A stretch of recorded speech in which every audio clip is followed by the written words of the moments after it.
कि भारत और यूएस के बीच एक ट्रेड डील साइन हुई है 10 साल के लिए। तो यहाँ पे जो डोनाल्ड ट्रंप हैं वो भारत के लिए कुछ ना कुछ बोलते ही रहते हैं। ऑपरेशन सिंदूर पे भी टिप्पणी कर दी, यहाँ पे पाकिस्तान के जो आसिम मुनीर हैं उनको व्हाइट हाउस बुला लिया चाय पीने के लिए। तो यहाँ पे वो कुछ ना कुछ कर ही रहे हैं, 50% का टैरिफ लगा दिया। तो यहाँ पे अभी चर्चा में आया, अभी न्यूज में आया कि US India mega defence deal हुई है 10 साल के लिए। पैक्ट क्या क्या शामिल है, ये डील अभी हुई है या पहले भी कभी एडजस्ट 2035। तो ये जो डील 10 साल के लिए 10 ईयर के लिए यहाँ पे हुई है वो 2025 से 2035 तक चलने वाली है। और यहाँ पे प्रोवाइड कराएगा अमेरिका को, अमेरिका अपनी टेक्नोलॉजी को प्रोवाइड कराएगा इंडिया को। भारत बहुत सारे डिफेंस के जो इक्विपमेंट है वो यूएस से खरीदेगा। ऑलराइट, तो बहुत सारी जगह पे यहाँ पे रिलैक्सेशन भारत को मिलेगा। साइन हुई है 10 साल के लिए।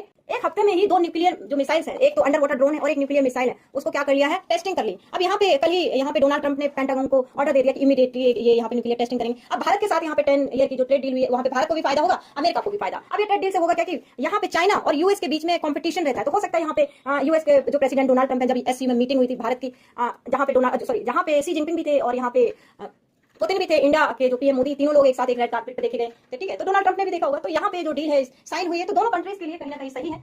इस एक्सरसाइज होगी यहाँ पे दोनों जो कंट्रीज है मिलिट्री एक्सरसाइज करेंगे, जो इंडिया की मिलिट्री यूएस में जाएगी, यूएस की मिलिट्री इंडिया में आएगी, जॉइंट एक्सरसाइज होता है। ठीक है, एक दूसरे से यहाँ पे सीखने को मिलता है, इंटेलिजेंस शेयरिंग हर साल होती है। मालाबार एक्सरसाइज चल रही है, तो यहाँ से क्वेश्चन पूछा जाता है कि मालाबार एक्सरसाइज किस किस कंट्री के बीच चल रही है। ऑलराइट, अब डीप इन डिफेंस भारत को भी टेक्नोलॉजी प्रोवाइड कराएगा, जो इंडिया है वो भी यूएस को यहाँ पे टेक्नोलॉजी प्रोवाइड करेगी। Support India, make in India, जो हम आत्मनिर्भर भारत की बात करते हैं, मेक इन इंडिया की बात करते हैं, तो यूएस यहाँ पे क्या करेगा, सपोर्ट करेगा। ठीक है, जो हम स्वदेशी अपने वेपन बनाने की बात करते हैं तो वहाँ पे टेक कौन प्रोवाइड करेगा, वो यूएस प्रोवाइड करेगा, मतलब सपोर्ट करेगा यूएस अपनी तरफ से।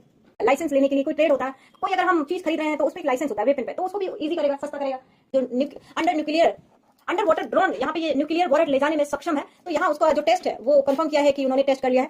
तो इन सब के को देख के तो strategic planning and intelligence sharing की बात करेंगे तो establish secure communication network and joint intelligence protocol strengthening collaborate किया है। तो मैंने भी बताया कि साइबर क्राइम की बात हो रही है और यहाँ पे एआई की बात हो रही है, इंडिया की बात हो रही है, आत्मनिर्भर भारत की स्वदेशी जो मिसाइल वगैरह हम बना रहे हैं, तो उसमें ये जो यूएस है वो टेक्नोलॉजी यहाँ पे प्रोवाइड करवाएगा।